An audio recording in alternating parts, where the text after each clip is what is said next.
I really would love to get a Taiwanese passport. I think this is my home. Between Taiwanese culture and my own culture, I would feel more comfortable in Taiwanese culture. If I go into like a Taiwanese person's house, I know how to talk, how to behave. That because I was at my friend's house back home. I was like, oh yeah, can I get some water? He's like, oh, just go to the fridge, take the water. It's like, okay. 大家好，我是亚多啊，我叫尼尔，我在台湾22年，我是 rapper，饶舌歌手。好，let's go. And first, I want to ask you, like, can you simply share your story? Yeah, sure. So I was born in Israel, and then I moved to Taiwan when I was 4 years old. Yes, in 1997. And then at 7 years old, I moved to Hong Kong. And then at 9 years old, I went back to Israel. And then at 11, I came back to Taiwan, and I've been here ever since. So how long you have been here in Taiwan, like, so far? Total, I've been in Taiwan 22 years. 22? Oh. Yes, 22 years. And so the first time I was here for 3 years, and then now I've been for 19. I just put it together and I counted as 22, yeah. Okay, and when you tell people that you've been here like 22 years, how they usually react? 哇，你可以说中文吗？I'm like, yeah, 可以。你在台湾几年啊？哦，我在台湾22年，哇，很多。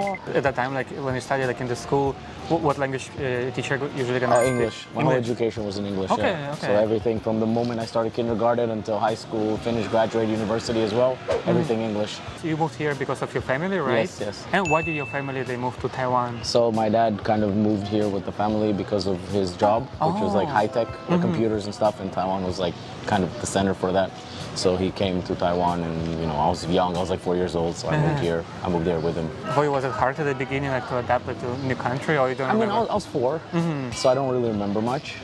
It was new. It was different for me from what I was used to. But in the end, I was like, okay, this is pretty cool. Like, this is a nice place. And I was 4 years old. I don't really know what's going on around me.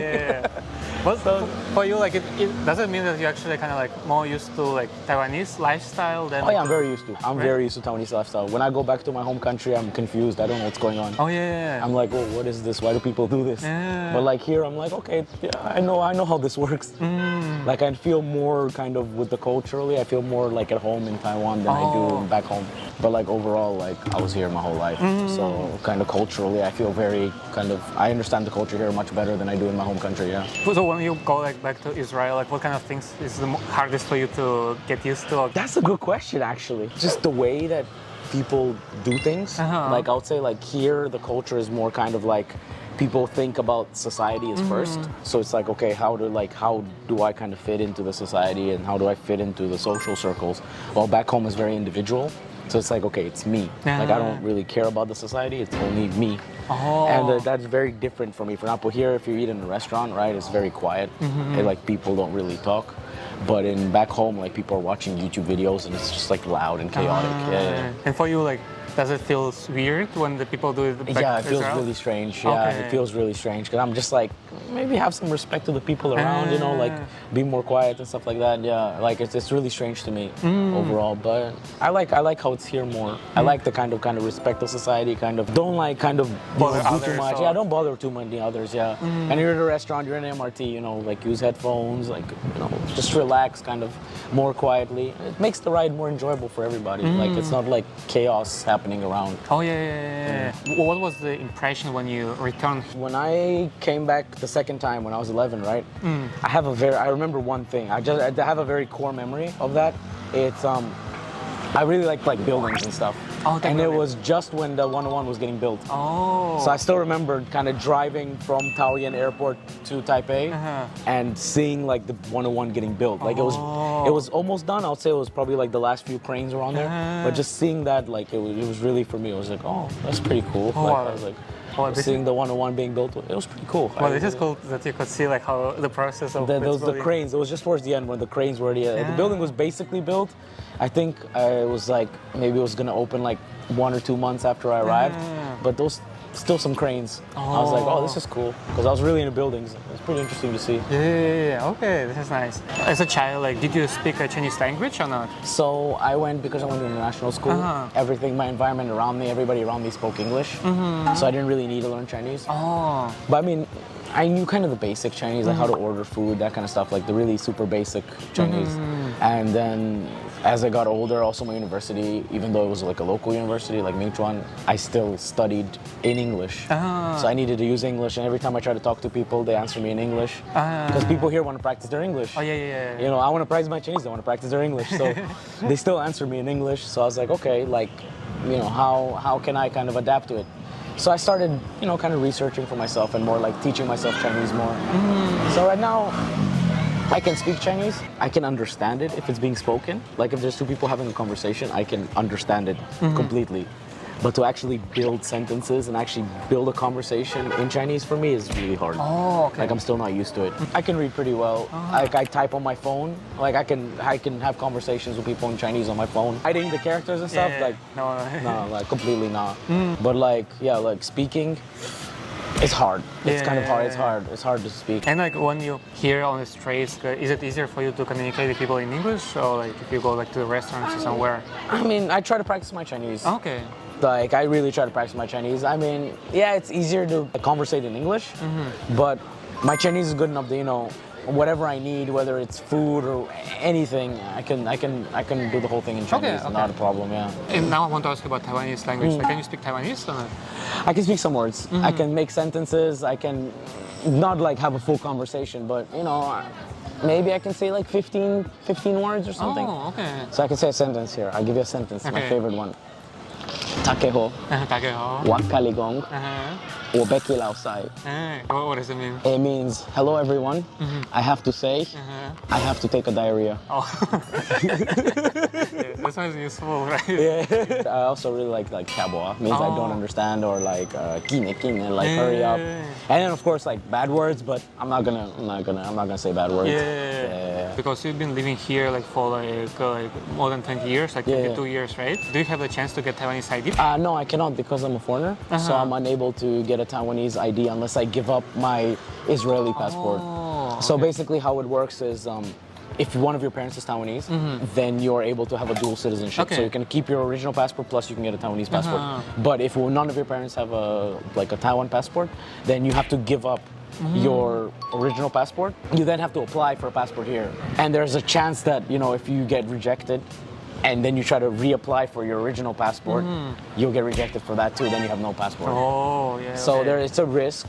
I mean, I understand why it's done, but it's a risk. I mean, I really would love to get a Taiwanese passport. Like, I mean, this is my home. Like, I've been here my whole life. And, you know, I really would love to have a Taiwanese passport. I feel like for the rest of my life, I want to live here. Like, it's hard, right? Yeah, but, you know, they tell me you can get a Taiwan passport, but you have to go to the army. Tomorrow, I'm in the army. 1 year army is not bad. It's okay. Yeah. When you were a kid, like in Taiwan, like was there like any like difficulties or challenges for you or not? So when I was really young, no, not really, because I was too young to remember anything. But I would say kind of the biggest challenges was basically people would like stare at me. And I mean, I got used to it after a while. And now I stare at other foreigners when I see them. It's pretty entertaining. Because I'm like, oh, there's more.